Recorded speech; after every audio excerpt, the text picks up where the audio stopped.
Video Memories Network is brought to you in part by Liberated Syndication, podcast publishing made easy, libsyn.com. That's libsyn.com.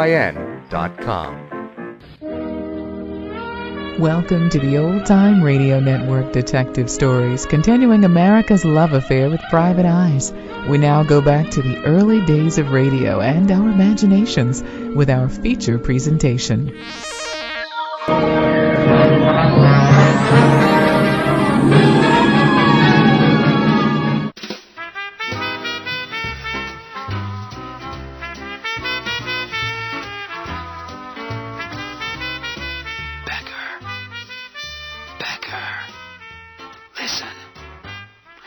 Francois was whispering. Now that's unusual. To realize how unusual, you have to know that never, not once in our friendship, not once since I came to work at the Queen of the Rockies, have I ever heard him whisper. Shout, yes. Whine, absolutely. Bellow above the incessant clamor of his kitchen. But never, never whisper. I suppose I should have known then that I was in for a surprise. Listen, it is very simple, Becker. You are a detective, aren't you? Then you must do some detecting. What did you have in mind? Oh, mon Dieu. You stroll past their table and observe whether they are enjoying the meal. I thought a great chef was above caring. This is Dr. Frost, Becker, the new physician to the Prime Minister. For him, I have created the perfect menu. Perfect until Madame Frost brings to my kitchen a bottle of wine, special for her husband, a Veuve Clicquot 86. Very good, very expensive, but not very appropriate. No, put it over there. Imagine, at the last moment, I have had to improvise, to change the menu to fit the wine. So? Sometimes when you improvise, the results are not so good. Oh, I wouldn't worry, Francois. The dining room's full of doctors. I beg your pardon? The College of Physicians and Surgeons. It's their annual get-together. This is not funny, Becker. If Dr. Frost does not like the cuisine, he will tell the Prime Minister and my invitation to cook for him. You've been invited to cook for the Prime Minister? Oui. You didn't tell me this. Sacre bleu, when have I had time? I must do everything myself. You, my friend, will not even make an observation. Okay, I'm going. Put a saucer over my coffee. Merci.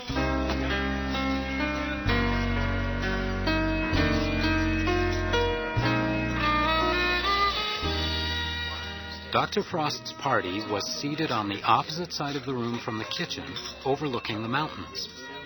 2 men and 2 women, obviously enjoying themselves. I made my way across the floor towards them. Suddenly, the man with his back to me began to gesticulate rapidly. The women's faces changed from laughter to concern. From their expression, I imagined he was lecturing them on some point of moral conduct. As I moved closer, however, he rose from his seat, his gestures becoming wild. Somebody do something. He clutched his Paul, chest. Lacey, do something. For God's sake, Paul, do something. Yes, do something. Excuse me, coming through. Excuse me. My medicine. Excuse me. He's going to fall. Stand back. What are you doing? Loosening his clothes. Can you get his medicine? Yes, it's in his breast pocket. Here, Dudley, I've got your tablets. I'm just opening the box. Dan. Can I help? No, I've got them. Here you are, dear. There. They only take a second to work. It'll be all right, dear. He'll be just fine now. Won't you, Dudley? Just rest for a minute, sir, then we'll get you to your room. Thank you. And just be a minute. Then, just touch of angina. Dudley? We need a doctor. He's a doctor. Paul Webb sitting right there, and she's a nurse. You're a doctor, sir? Yes, I'd help, but I can't breathe. Paul! I can't breathe. A minute hadn't passed before Mrs. Webb was the only member of the party still standing. Dr. Frost, Dr. Webb, and Mrs. Frost were all gasping for air. Luckily, we were surrounded by physicians, and a doctor was quickly found to take charge. Dr. Frost, the most seriously affected, was taken to the infirmary where he could be kept under observation. Dr. Webb and Mrs. Frost were carried to their rooms. The Queen of the Rockies had a first-class scandal on its hands.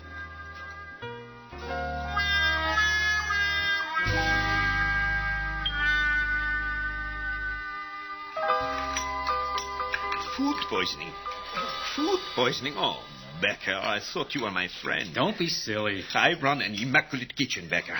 Immaculate. How could it? Particularly today when... Oh, sacre bleu. Hunk. Hunk? Gustav Hunk, the chef from the Empress. He made a tour this afternoon. And? He might... No, he would poison the food. What? He was not asked to cook for the Prime Minister. The special dinner for the Prime Minister. You're crazy. You wait to see if I am crazy. He was here, Becker. He was the only one who was here. So, where might I find Monsieur Gustav Hunk? Herr Hunk, Becker.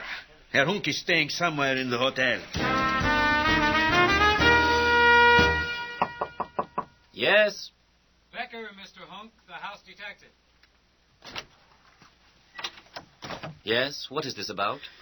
It's about 3 people who may have been poisoned in the dining room tonight. Ah. Yes.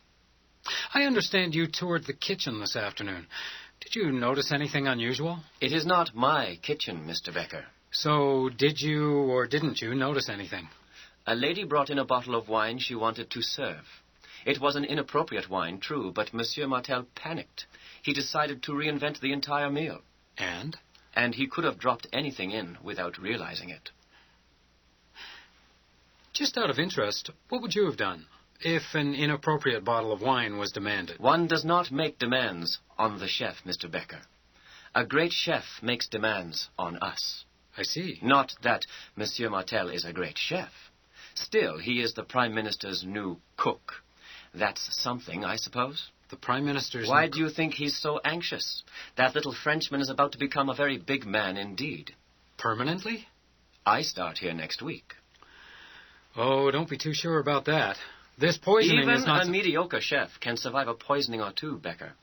Besides, the Prime Minister has been won over to the provincial charms of la cuisine française.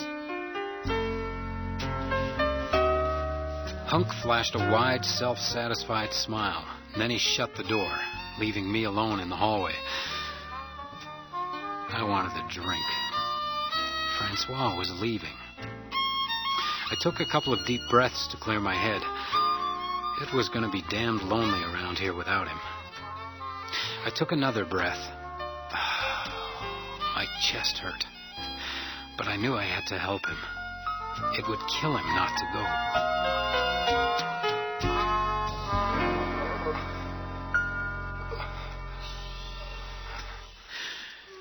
How's Dr. Webb? Well, he seems stable.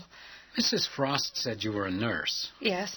Do you have any thoughts about what happened? Yes, I think it might be my fault. Well, mine and my husband's.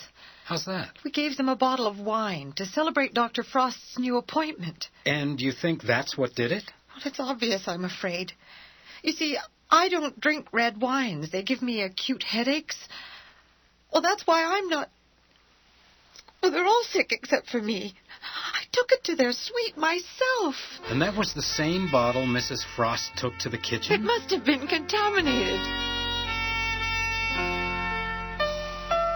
It looked like my friend could stop worrying. A simple case of food poisoning. Contaminated bottle of wine. No reflection on the chef. He'd be off to Ottawa on schedule. As for me, I was hurrying down to the kitchen with the news when I realized I was getting angry.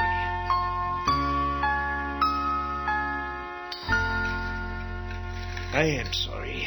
Very sorry, Becker. I couldn't say it. Then it's true. Oui. It is a great honor. Damn it, Francois. You're going to hate Ottawa. So they have told me. Maybe the Prime Minister will not want me when he hears about Dr. Frost. No such luck. It looks like the culprit was a contaminated bottle of wine. Nothing to do with you. Neil?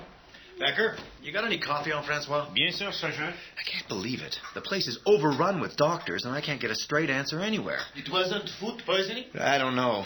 I've heard 34 theories, but it wasn't anything common, that's for sure. Perhaps Dr. Frost will be able to help. Dr. Frost is dead, Francois. Oh, my God. That's what I came to tell you. And the others? Mrs. Frost is pretty well recovered, and Dr. Webb's still alive. You didn't have, what is the word, an anecdote? Antidote. No, I told you. We don't know what it was. Have you talked with Doc Moore? He's begun the autopsy, but so far he's as puzzled as everyone else. I'm sending the bottle to Winnipeg for analysis. That will take a while. Maybe the doc will get lucky. People will start to talk. Francois, thank you. It might be a good idea to see what you can pick up, Becker. Maybe you could exercise your charms on the widow. Oh, sacre bleu.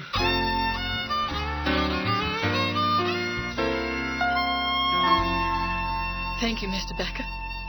I'm sure my husband was very grateful for your help. I wish I could have done more, Mrs. Frost. You did what could be done. I tell myself it was the Lord's will. Maybe, but how well do you know the Webbs, Mrs. Frost? Quite well. We all met at medical school. Harvard. I'm impressed. I should clarify, Mr. Becker. Dr. Webb and my husband were at medical school. Lacey Webb was a nurse. And you? Oh, I wasn't anything. My father was the Episcopalian chaplain. I used to do a little secretarial work for some of the young doctors. I did quite a bit for Dudley, Dr. Frost, until he brought me here. I'm afraid I could never get the Canadian rules. It must be quite difficult. Did you keep in touch with the Webbs after Harvard? Not at first. We met again 5 years ago at the Royal Society. My husband was impressed by Dr. Webb's views, and we've been seeing them every year since. Dudley said that Dr. Webb was his bridge to the world of science. He was so looking forward to his paper. His paper? On? Some South American thing. He'd done a lot of work on South American things, plants and such like. Mrs. Webb would know. She's been his assistant for years. Right. Can you think of any reason the Webbs would have had for... It was simply a tainted bottle of wine, Mr. Becker. I'm sure of it. Besides, Dr. Webb is hardly out of danger himself. I suppose I'm lucky I didn't drink as quickly as the men. And Mrs. Webb? Mrs. Webb didn't drink. She mentioned that. I'm wondering now That sweet little woman is a mass murderer. Well, there was a moment last night when you didn't think she was so sweet. I beg your pardon? In fact, you were very angry that the Webbs weren't helping. I don't remember anything like that. How much do you remember? Very little, I'm afraid. Well, perhaps we should go down to the dining room. Maybe something would come back to you. No, I don't think so. Something important. I'm not sure I'm up to reliving last night. Not yet. Later, then? If it will help. But for the moment, I'm going to see if I can relieve Mrs. Webb. She must be exhausted. Despite your suspicions, the Webbs are our friends, Mr. Becker.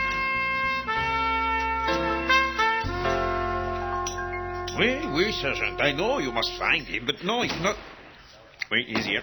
Good. I need coffee. This phone, it is for you. Becker. Where have you been? Doing your job for you. What's up? I was hoping you might be able to tell me. Doc Moore's stumped. He's sure it was poison, but he can't find a thing. Ask him if he's got a test for curare.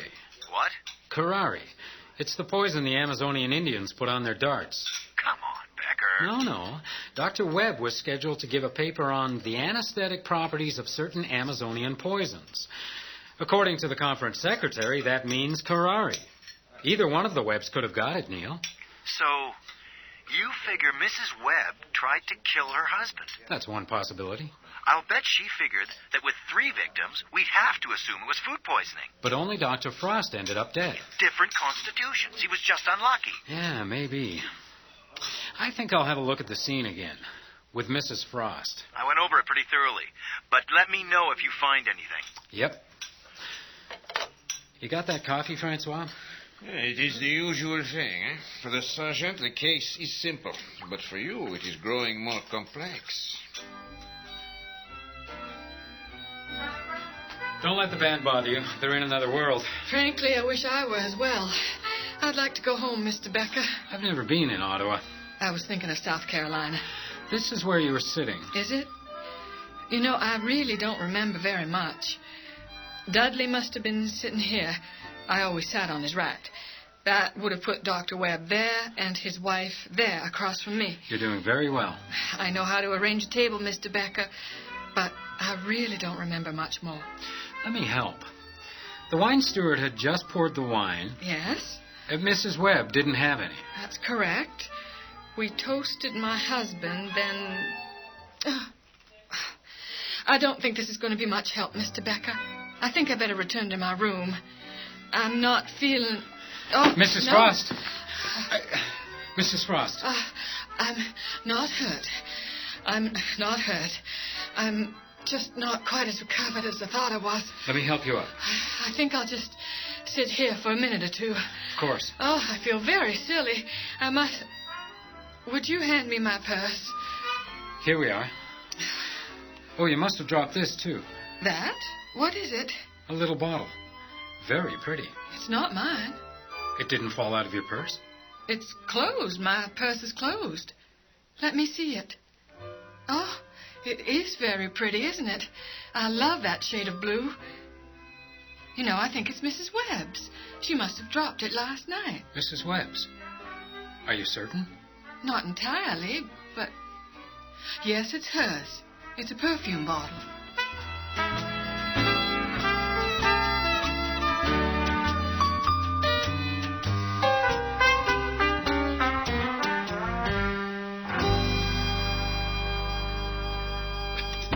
Well, he seems a bit more awake. He's opened his eyes a few times. He's still not talking. Would it surprise you, Mrs. Webb, if I told you that we think that the Frosts and your husband were poisoned with curare? Curare? You know what curare is, Mrs. Webb. Of course, Dr. Webb was... My husband would have no reason to poison himself. Do you recognize this bottle, Mrs. Webb? Why, yes, it's mine. Where did you find it? In the dining room, close to your table. It must have dropped out of my purse. Thank you. This bottle contains a residue, Mrs. Webb. Can we see that purse, ma'am? Well, yes, of course. It's right here. Do you mean... Are you going to go through it? Just routine. Take a look at this card, Becker. What is it? My dear, you must accept the fact that it's over. I do love you, but it's simply not consistent with my honor to betray a friend and colleague. I hope you will accept this in the spirit in which I write. Goodbye. It's signed with a D. Dudley. Dudley Frost. Dudley Frost? Are you... I've never seen that before in my life. Well, someone must... Dudley Frost! I'm going to have to ask you to come with me to the station, ma'am. Now? I'm afraid so. Oh, but I can't. Well, look at him. Somebody has to be here to care for him. Oh, don't worry, ma'am. I'll stay until the nurse arrives. He'll be fine. But... This way, Mrs. Webb. I see. I'll be back soon, Paul. I wouldn't bet on that, my friend.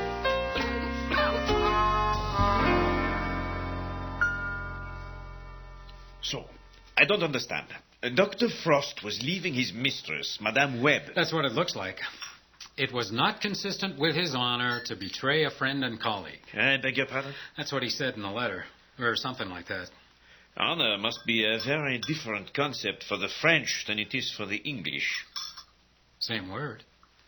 But we spell it differently.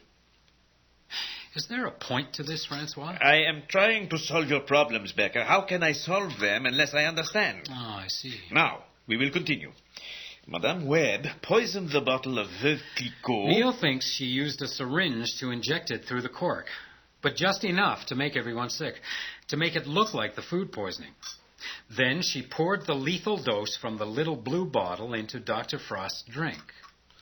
Or anyway, that's the theory. Ingenious, no? Yes, but I just don't believe it.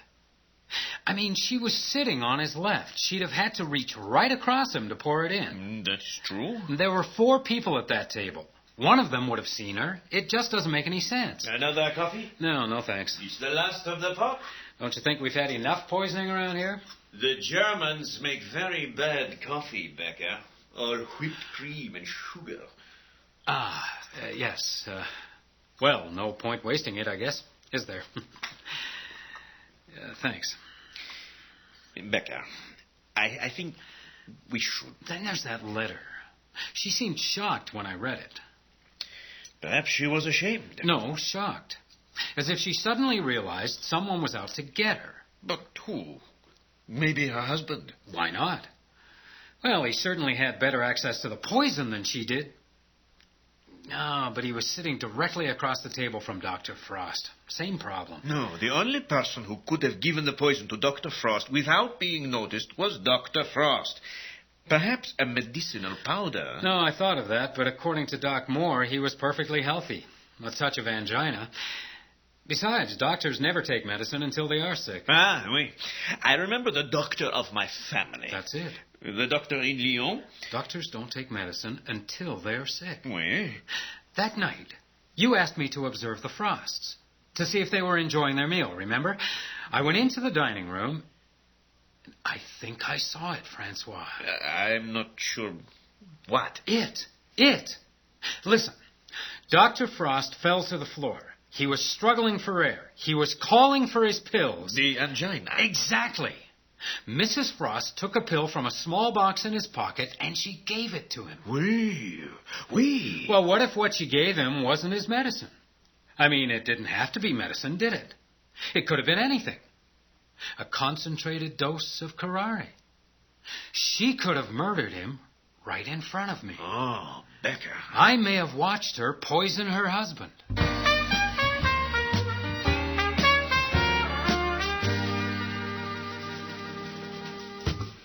That's ridiculous, Mr. Becker. My husband had angina. Which made it possible for you to slip him a lethal dose of curare under everybody's nose. Do I have to accept this, Sergeant? You understand, Mrs. Frost, that we have to investigate every lead. Yes, of course. But I thought you have evidence implicating someone else. Planted when you relieved her. What? You took that little bottle from her purse. You put a tiny bit of the poison in it and dropped it in front of me when you fell, or pretended to fall. I'd like to return to the hotel now, if you don't mind, Sergeant. No, we did clean the dining room right after your husband was taken away, ma'am. We didn't find a perfume bottle. But I don't know anything about... What is it? Curare? How would I go about getting it? You'd ask Dr. Webb. And why would Dr. Webb have given it to me? Surely that's obvious. To murder your husband. It might be obvious to you, Mr. Becker, but I can assure you I had no reason to do that. But if you'd been having an affair with Dr. Webb, that might provide the beginnings of a reason. I was not having an affair with him. On the contrary, I believe you have a letter indicating that my husband was having an affair with Lacey Webb. This letter, you mean? I've not seen it. Have a look, then. Careful, Becker. That's evidence. Have a look. It's typewritten. Except for the initial on the bottom. My dear, you must accept the fact that it's over. I do love you, but it's simply not consistent with my honor to betray a friend and colleague. Dudley wrote this. Is that a question, Mrs. Frost? No. Only Dudley would write consistent with his honor. He liked to sound serious, particularly since he got his new appointment. And the initial? It's his. The D. That's right. He wrote it like that with a little curl at the bottom. I swear, I didn't know any of this was going on. If I had, I don't know what I'd have done, but she didn't have to kill him. But you're convinced she did, on the strength of one letter. But that one letter tells the story, doesn't it? Perhaps it does. Didn't you tell me that you often did secretarial work for your husband? At university. But you must have seen this, Dee, a great deal. Now you're suggesting I forged this letter? Exactly. And why would I To kill two birds with one stone. Your husband's already dead, and your lover's wife is in a cell back there under suspicion of his murder. Makes sense to me. I suppose it would, if I were in love with Dr. Webb, and if I had wanted to murder Dudley. But I wasn't, and I didn't, and you can't prove I was. But I'm going to. Is that a threat, Mr. Becker? No, ma'am, it's a fact. I don't like being deceived. Becker. She set me up to find that bottle, Neil. She set us up to find the letter. Damn it, she poisoned him in front of me. I held his head while she popped in the poison. Becker. And that's not consistent with my honor. I shouldn't think the word applies to you at all, Mr. Becker. What? Honor. Oh, honor. Right. You know, I've been looking at that damn D so much that... There's not a lot more there, Becker. True, but... You know, if you just shift your focus... I was discussing the concept of honor only last night, Mrs. Frost. The French have almost the same word, honor. But, of course, they spell it differently from us. Becker. Word games, Mr. Becker? The funny thing is, so do the Americans. They spell honor Honor. No U.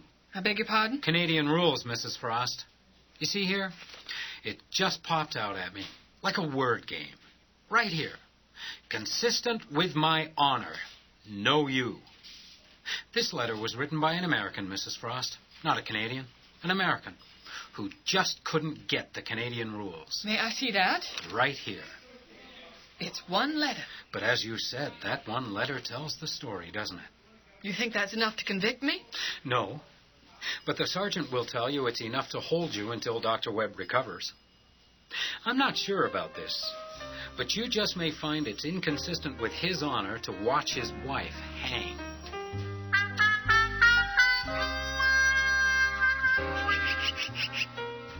Oh, well, she is late. She'll be here. Wait. So, Mrs. Frost confessed. Yeah, she and Dr. Webb planned the murder pretty much as we thought. But Mrs. Frost went a step too far. When she discovered that Mrs. Webb didn't drink red wine, she decided to get rid of her rival as well. And Dr. Webb went along with her. He provided the bottle of wine and the poison. She did the rest. So, I have solved another case. Here she comes. Wait. It is late to say this, Becker, but I am sorry. What for? I should have told you I was going. It has hurt you. I'll get over it. Goodbye, Becker. I'll miss you, my friend.